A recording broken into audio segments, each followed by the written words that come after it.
অনেকদিন আগের কথা। এক বৃষ্টিমুখর সন্ধ্যা রাতে জয়দেবপুর রাজেন্দ্রপুর রেল স্টেশনে অপেক্ষা করছিলাম একটি লোকাল ট্রেনের জন্য। তখন বাসের যোগাযোগ এত ভালো ছিল না।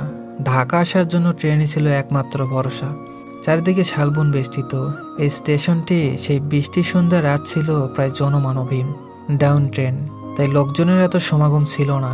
অল্প কয়েকজন যাত্রী এলোমেলোভাবে ঘোরাফেরা করছিল। স্টেশন মাস্টারের কাছে খবর নিলাম ট্রেন আসতে অনেক দেরি হবে। ট্রেন নাকি তখনও গফুরগাঁও অতিক্রম করেনি। স্টেশনটিতে আলোর তেমন উজ্জ্বলতা ছিল না। সব মিলে ৩-৪টা বাল্ব টিম টিম করে জ্বলছিল। গুড়ি গুড়ি বৃষ্টি ঝরছিল। রাত 8টা বেজে যায়, 7টার ট্রেন তখনও খবর নেই। প্ল্যাটফর্মের পূর্ব পাশে ছোট্ট চায়ের দোকানে বেঞ্চিতে বসে চার সিগারেট খেয়ে সময় পার করছিলাম। হঠাৎ দেখি পশ্চিম পার্শ্বের বিশ্রামাগারের ভেতর থেকে একটি 20-21 বছরের মেয়ে বের হয়ে রেল লাইন ক্রস করে চায়ের দোকানের কাছে চলে আসছে। সে কখন বিশ্রামাগারে এসে বসেছিল খেয়াল করিনি। তার পরনে ছিল সালোয়ার কামিজ।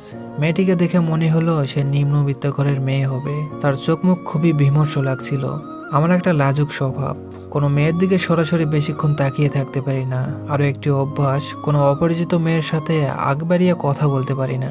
দেখলাম মেয়েটি চায়ের অর্ডার দিল। চা খেতে খেতে মেয়েটি আমাকে বলছিল, আপনি কোথায় যাবেন? আমি বললাম, তেজগাঁও, ঢাকা।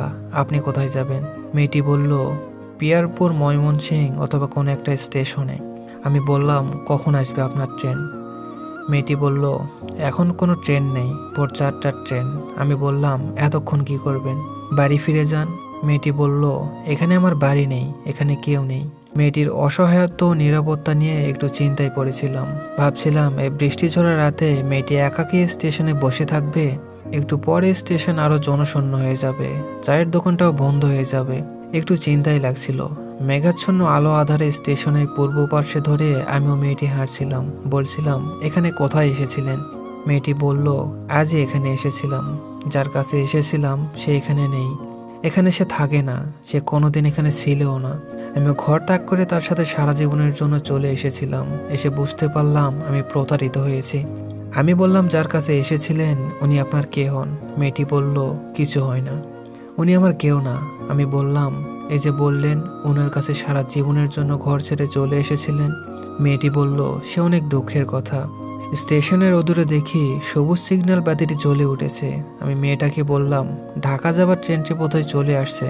আপনি এখানে খুব একা হয়ে যাবেন। ভোর 4টা বাজতে এখনো অনেক দেরি। একাকে স্টেশনে অপেক্ষা করতে ভয় পাবেন না তো?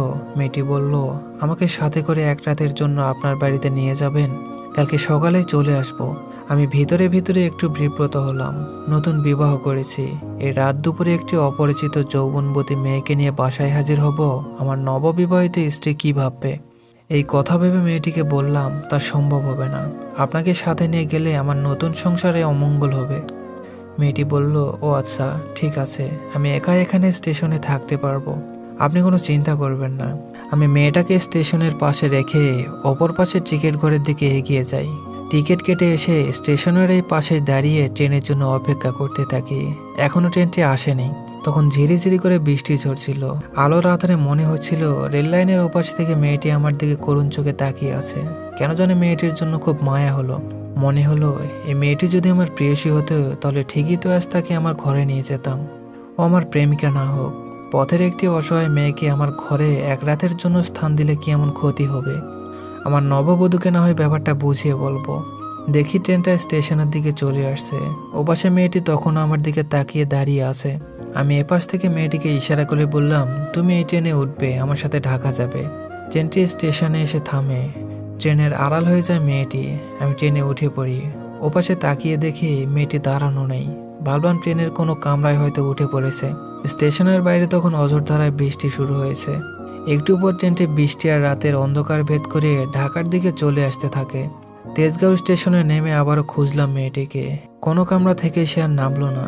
বৃষ্টি তখন থেমে গেছে। ঢাকার রাতের আকাশে কোনো মেঘ নেই। নিয়ন আলোয় আলোকিত হয়ে আছে রাজপথ। স্টেশন থেকে একটা রিক্সা নিয়ে নাখালপাড়ায় আমার বাসায় চলে আসি। তারপর একদিন ইত্তেফাকে তৃতীয় পাতায় একটা নিউজের হেডিং দেখতে পাই, কে অভাগী। ভেতরে ছোট্ট করে খবরে লেখা ছিল, গত পরশু রাত 9:30টার দিকে রাজেন্দ্রপুর রেল স্টেশনের কাছাকাছি ঢাকাগামী একটা লোকাল ট্রেনের নিচে কাটা পড়ে 20-21 বছরের অজ্ঞাতনামা একটি মেয়ে মারা গেছে। জিআরপি পুলিশ লাস্টে ময়না তদন্তের জন্য জয়দেবপুর সদর হাসপাতালে পাঠিয়ে দিয়েছে। ময়না তদন্তে জানা যায় মেয়েটি 2 মাসের অন্তঃসত্ত্বা ছিল। এ ব্যাপারে জয়দেবপুর সদর থানায় একটা মামলা দায়ের করা হয়েছে। তারপর কত বছর চলে গেছে, ওই মেয়েটার কথা কখনো মনে পড়ে কখনো পড়ে না। কিন্তু এখনো কোনো ট্রেনের চাকায় ঘস ঘস শব্দ শুনলে ওই অভাগী মেয়েটার আর্তনাদ আমি শুনতে পাই।